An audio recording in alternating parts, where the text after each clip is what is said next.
Hello सभी छात्र छात्राओं को मेरा प्रणाम।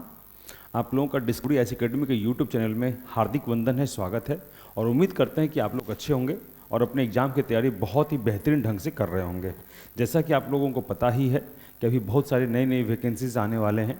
बीपीएससी का आने वाला है, 7वां चरण शिक्षक की बहाली आने वाली है, बिहार दरोगा है, तमाम तरह की वैकेंसियाँ जो हैं आने वाली हैं, वेटेज हैं। सभी विद्यार्थी जो है वेट एंड वॉच की स्थिति में है। इसी कड़ी में आज हम लोग करंट फिर पढ़ने के लिए आए हैं और करंट का नया सेगमेंट शुरू कर रहे हैं हम लोग। और आज के टॉप करंट्स को हम लोग देखेंगे। और मैं पिछले कई दिनों से आप लोगों को बोलता आ रहा था कि हम लोग जो है करंट के उन पहलुओं पर अब चर्चा करेंगे जहां से क्वेश्चन का दायरा बहुत ज़्यादा हो जाता है।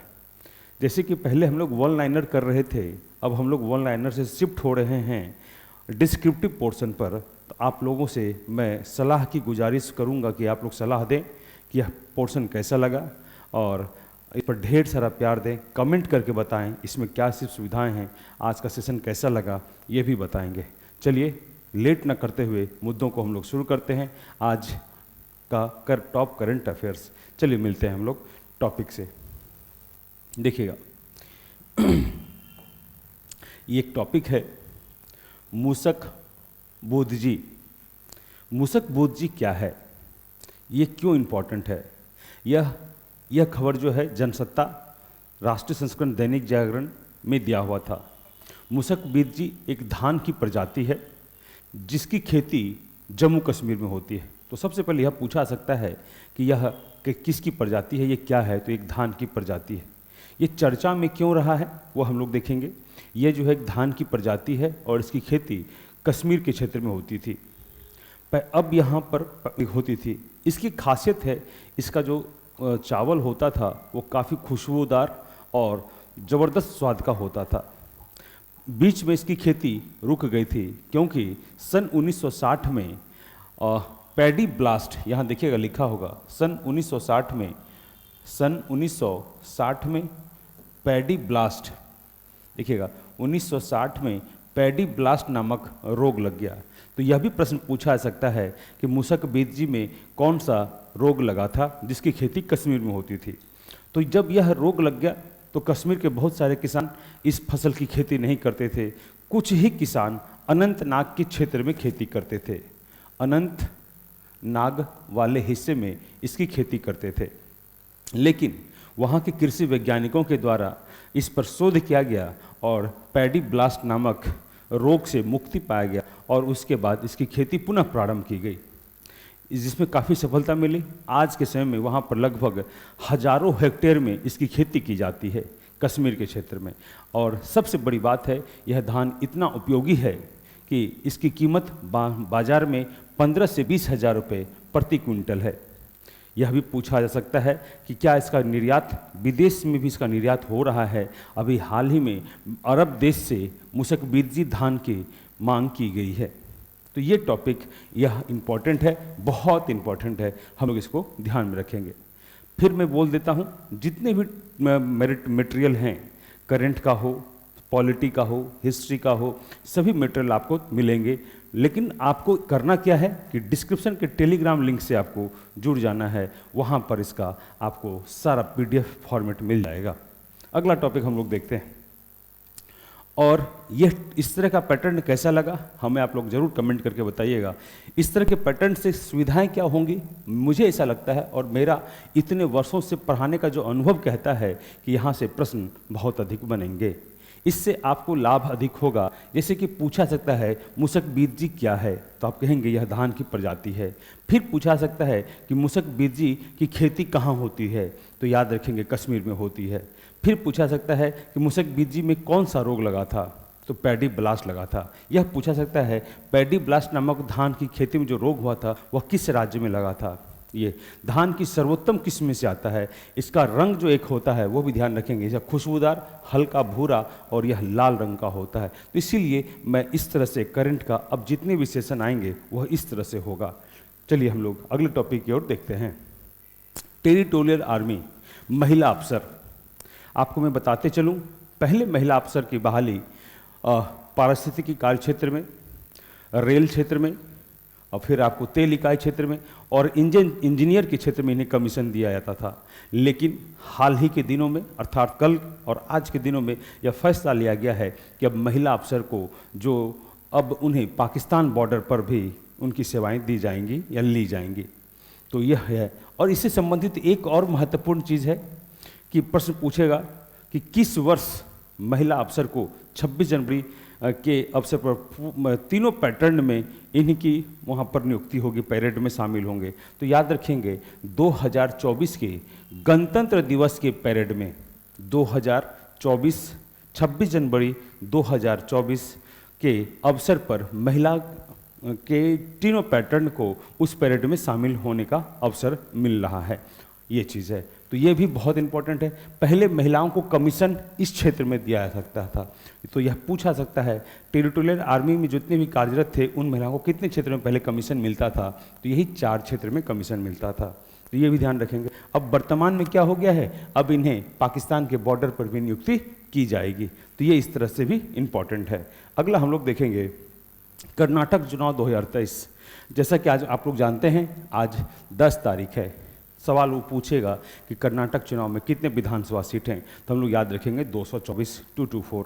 फिर यहाँ से सवाल बनता है कर्नाटक चुनाव भी चर्चा में अत्यधिक क्यों रहा, तो याद रखें कि 6 तारीख को सोनिया गांधी के द्वारा एक जनसभा को संबोधित किया जा रहा था, उसमें संप्रभु शब्द का इस्तेमाल किया गया। संप्रभु शब्द के इस्तेमाल से भारत के election commission of India ECI, जिसकी चर्चा अनुच्छेद 324 में है, जिसकी चर्चा अनुच्छेद 324 में है, उस अनुच्छेद ECI जो है कांग्रेस पार्टी से जवाब तलब मांगा है। अब हम लोग बात करते हैं संप्रभुता की चर्चा संविधान में कहाँ कहाँ है। संप्रभुता की चर्चा संविधान में आपको 2 जगह है, प्रस्तावना में है और फंडामेंटल ड्यूटीज़ में, मौलिक कर्तव्य में है। तो 51 के A में है, यह हम लोग ध्यान रखेंगे। संप्रभुता का अर्थ क्या होता है? संप्रभुता का अर्थ होता है भारत अर्थात देश या राज्य आंतरिक और बाह्य मामले में स्वतंत्र होगा। भारत का संविधान जब से लागू हुआ है, हमारे संविधान की प्रस्तावना में मूल संविधान से ही संप्रभु शब्द है। जैसे हम भारत के लोग भारत को एक संपूर्ण प्रभुत्व संपन्न, तो ये शब्द जो है पहले से ही उल्लेखित है नहीं? ये चीज़ है संप्रभु। ये चर्चा में क्यों, तो यहाँ देखिए लिखा हुआ है कि संप्रभुता या अखंडता की चर्चा है, ये चीज़ है। तो इसीलिए यह अर्थ हुआ, वहाँ पर भाषण देने का यह मीनिंग निकला है कि कर्नाटक को भारत से अलग माना जा रहा है। इसीलिए बीजेपी पार्टी के द्वारा जब उनके विपक्ष में वहाँ पर याचिका दायर किया गया, तो इलेक्शन कमीशन ऑफ इंडिया ने उनसे जवाब तलब किया है। मैं आपको बताते चलूँ, भारत 26 जनवरी 1950 से ही संप्रभु देश हो गया है, जबकि पाकिस्तान, चूँकि बात उठी है तो बताना आवश्यक है, 1956 तक वहाँ के जो हेड राष्ट्रपति होते थे, प्रमुख होते थे, ब्रिटेन के राजा ही होते थे। यह भी ध्यान रखना आवश्यक है। अब हम लोग बताते चलें कि अपने इसी में ऑल एग्जाम से महत्वपूर्ण अनुच्छेद 1 कहता है भारत राज्यों का संघ है, और 51 A में हर नागरिक भारत का संप्रभुता, एकता और अखंडता की कायम रहे, ये बात करता है। भारत में संघवाद है, अर्ध संघवाद है, इसे हम लोग क्वासी फेडरल भी कहते हैं। क्वासी फेडरल का मतलब होता है अर्ध संघवाद। इसका अर्थ हुआ इसमें केंद्र और राज्य दोनों की चर्चा होगी, लेकिन सबसे अधिक ताकतवर केंद्र होगा, ये भी है इसमें। अब है यह चर्चा में हुआ, अब है एक अलग टॉपिक, चुनाव का परिणाम बाद में देखेंगे। अब है द केरल स्टोरी। मैं कल भी जिक्र किया था, इसके जो निर्माता हैं वो निर्माता जो हैं विपुल शाह हैं, और जो निर्देशक हैं डायरेक्टर सुदीप्त हुसैन हैं। यह फिल्म 5 मई 2023 को रिलीज हुआ है, और यह तमिलनाडु में तो पहले ही 7 मई तक रोक लग चुका था, अभी पश्चिम बंगाल में भी रोक लग गया। इसके रोक लगने से आर्टिकल 19 का उल्लंघन है, वाक एवं व्यक्ति की आज़ादी का उल्लंघन है, और फिल्म में दिखाए गए मुद्दों जो आर्टिकल 23 और 24 को दर्शाता है, यह भी हम लोग देख लिए। अभी इसी मसले पर चर्चा में बहुत रहे हैं विवेक अग्निहोत्री। आप लोग यह भी ध्यान रखेंगे, चूँकि करंट में जो चर्चा में होते हैं वहाँ से ना पूछ करके उससे इतर पूछ लिया जाता है, तो यह पूछा जा सकता है कि द कश्मीर फाइल्स के निर्देशक कौन हैं, तो हम लोग यह भी ध्यान रखेंगे विवेक अग्निहोत्री हैं। आप यह भी ध्यान रखिएगा विवेक अग्निहोत्री अभी एक नई फिल्म बना रहे हैं, द दिल्ली फाइल्स, ये देखिएगा द दिल्ली फाइल्स, ये अधिक बना रहे हैं। अब है हाल ही में राजस्थान में कितने नए वन्य जीव संरक्षण घोषित किए गए हैं। 5, 7, 3, 10, इसका उत्तर होगा 3, है ना। आगे हम लोग देखेंगे वो कौन कौन से हैं। वो हैं सेन बाड़ा में, खींचन जोधपुर में और भीलवाड़ा हमीरगढ़ में। यह भी ध्यान रहे राजस्थान में कुल 26 वन्यजीव क्षेत्र हो गए हैं। यहाँ के मुख्यमंत्री अशोक गहलोत हैं और राज्यपाल कालराज मिश्र हैं। हम लोग इसे भी ध्यान में रखेंगे। अगला है, हाल ही में साइंस 20 एंगेजमेंट ग्रुप की बैठक कहाँ किया गया है? तो याद रखेंगे हम लोग लक्षद्वीप में किया गया है।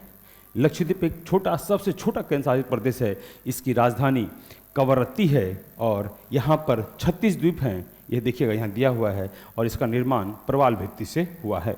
यह आयोजन क्यों किया गया?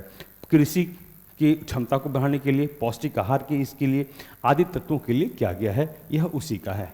आगे हम लोग देखेंगे, हाल ही में किस अनुच्छेद के तहत तलाक के मसले पर तुरंत कार्रवाई किया जा सकता है, उन्हें मुक्ति दिया सकता है? आर्टिकल 142।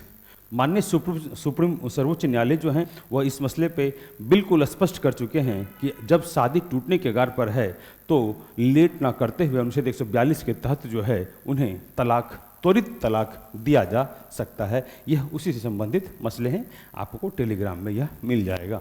अगला है, आसियान भारत समुद्री अभ्यास AIME 2023 का सम्मेलन कहाँ आयोजित किया जाएगा? सिंगापुर, थाईलैंड, भारत और चीन। इसका उत्तर होगा A, सिंगापुर। वहाँ पे किया जाएगा। हम लोग याद रखेंगे आसियान का जो है मुख्यालय कहाँ है? तो याद रखेंगे हम लोग जकार्ता में है। और यहाँ इसमें कुल कितने देश हैं? तो 10 देश हैं। यह आज का सेशन यहाँ पे ख़त्म हुआ। यह एक छोटा वीडियो जानकर बनाया गया था, आप लोगों से सलाह लेने के लिए। दोनों पोर्शन को शामिल किया गया है। कुछ प्रश्न डाले गए हैं और कुछ डिस्क्रिप्टिव डाले गए हैं। आपको तुलना करने में बेहतर होगा, इसलिए ऐसा किया गया है।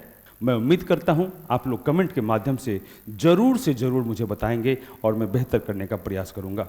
हम लोग मिलते हैं कल। आप लोग अपनी तैयारी सुदृढ़ करें, खूब मेहनत करें, सफलता पाएं। जय हिंद, जय भारत, जय बिहार, जय पूर्णिया।